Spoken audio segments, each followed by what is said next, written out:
안녕하세요. 만약 초능력이 생긴다면, 어떤 능력을 원하시나요? 재미있는 질문이네요. 오늘 우리가 살펴볼 자료가 흥미로운 얘기를 하는데요. 현대 기술 있잖아요.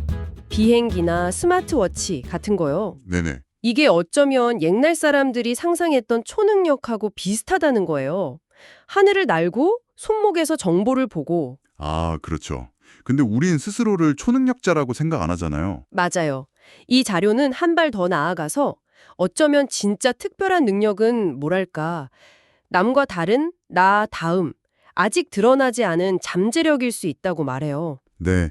남 따라 하는 것보다 자기 고유의 것을 찾는 게 중요하다. 이런 맥락인데요. 오늘 자료는 바로 이 믿음, 특히 우리의 어떤 평범한 경험을 넘어서는 사건에 대한 믿음을 다룹니다. 구체적으로는 예수 부활 후에 있었던 일, 그중에서도 요한복음에 나오는 의심 많았던 제자, 도마 이야기군요. 맞습니다.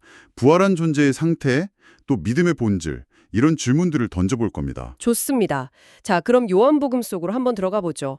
예수님이 십자가에 못 박히신 후에 제자들이 부활 소식을 들었단 말이죠. 마리아를 통해서요. 네, 들었죠. 그런데도 문을 막 걸어 잠그고 숨어 있었다는 거예요. 두려움에 떨면서요.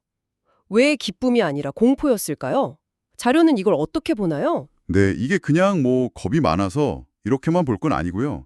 자료에선 두 가지 정도 이유를 들어요. 첫째는 아시다시피 죽은 사람이 다시 살아난다. 이거는 경험적으로 불가능하잖아요. 상식 밖의 일이죠. 그렇죠. 그런 선입견이 강했을 거고요. 둘째는 당시 사회 분위기상 여성의 증언이 법적인 효력이 좀 약했어요. 그래서 마리아의 말을 선뜻 믿기 어려웠을 수 있다는 거죠. 아하, 그러니까 부활이라는 놀라운 소식보다 당장 유대인들에게 잡힐지도 모른다는 그 현실적인 위협이 더 크게 느껴졌다. 네, 바로 그거죠. 훨씬 더 무서웠던 거예요. 그런데 바로 그 순간 그 불안과 공포가 가득한 곳에요.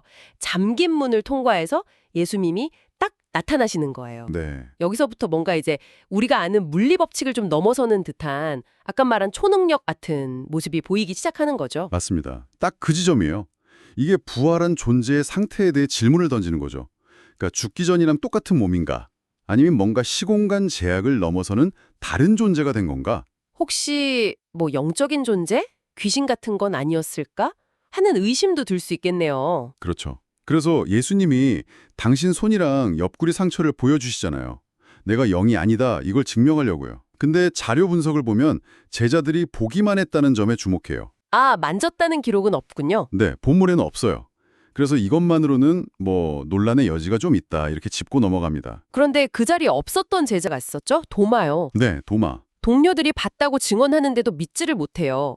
아주 구체적인 증거를 요구하죠. 네, 아주 확고하게요. 내가 그의 손에 못자국을 봐야겠다. 내 손가락을 그 못자국에 넣어보고 내 손을 그 옆구리에 넣어보지 않고는 나는 절대 못 믿겠다. 이렇게요. 와, 정말 강력한 요구인데요. 그렇죠. 근데 자료는 이게 꼭 믿음이 없어서라기보다는 어쩌면 지극히 인간적인 경험적 사실을 중시하는 반응일 수 있다. 이렇게 해석하기도 해요. 하긴 눈으로 보고 만져봐야 믿겠다는 거니까요. 네. 오히려 이 솔직한 회의주의가 뒷부분의 고백을 더 겁적으로 만드는 면도 있고요. 그래서 일주일 뒤에 예수님이 다시 나타나시죠. 이번엔 도마가 있는 자리에서요. 네. 그리고 도마에게 직접 말씀하세요. 내 손가락 이리 내밀어서 내 손 보고 내 손 내밀어서 내 옆구리에 넣어봐라. 네. 근데 여기서 진짜 흥미로운 건 예수님이 도마가 다른 제자들한테 했던 말을 어떻게 아셨을까? 이 부분이에요. 아, 그렇죠. 그것도 참 신기하죠. 이것도 뭔가 부활 후에 달라진 평범함을 넘어서는 능력을 보여주는 거 아니냐? 이렇게 볼 수 있겠죠? 그럼 도마가 실제로 만져봤나요? 그 부분은 본문만 봐서는 확실하지 않다고 자료는 지적해요. 예수님도 너는 나를 본고로 믿느냐 이렇게 물으셨지 만져봤으니 믿느냐는 아니었거든요. 아, 그렇군요. 하지만 정말 중요한 건 그 다음에 나오는 도마의 반응이에요. 즉각적으로 외치죠. 나의 주님이시요 나의 하나님이시니이다. 나의 주님, 나의 하나님. 이 고백이 왜 그렇게 결정적이라고 보는 건가요? 자료에서는요. 아, 이게 정말 엄청난 고백이기 때문인데요. 분석을 보면요. 그 전까지 제자들이 예수를 주님, 그러니까 헬라어로 큐리어스라고 불렀을 때는 주로 선생님이나 주인 정도의 의미였어요. 존경의 표현이죠. 네네. 그런데 여기서 도마는 주님과 하나님, 즉 테오스를 같이 동격으로 사용해요. 이건 그냥 스승을 넘어서 경배와 신앙의 대상인 하나님으로 고백하는 거거든요. 와, 신앙적으로 엄청난 도약이네요. 그렇죠. 완전한 도약이죠. 그리고 가장 회의적이었던 제자의 입에서 이 고백이 나왔다는 거.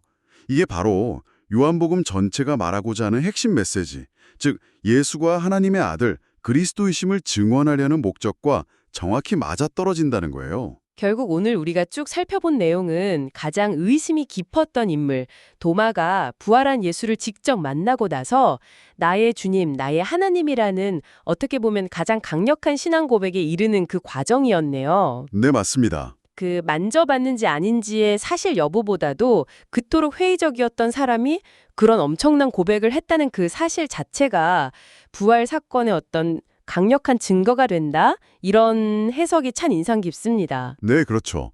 단순한 인정을 넘어서는 거예요. 배움의 대상이었던 스승이 이제 경배하고 섬겨야 할 하나님으로 바뀌는 그 순간을 포착한 고백인 거죠.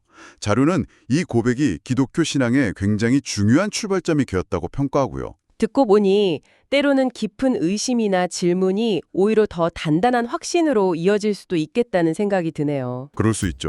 혹시 지금 듣고 계신 여러분 중에서 스스로 나는 남들과 좀 다른 것 같아 이렇게 느끼는 지점이 있다면요. 어쩌면 그게 세상을 조금 다른 각도에서 보고 남들이 못 보는 걸 발견하게 하는 여러분만의 특별한 능력일 수도 있지 않을까요? 이 질문을 한번 마음에 품고 계속 탐구해 보시는 것도 좋겠습니다.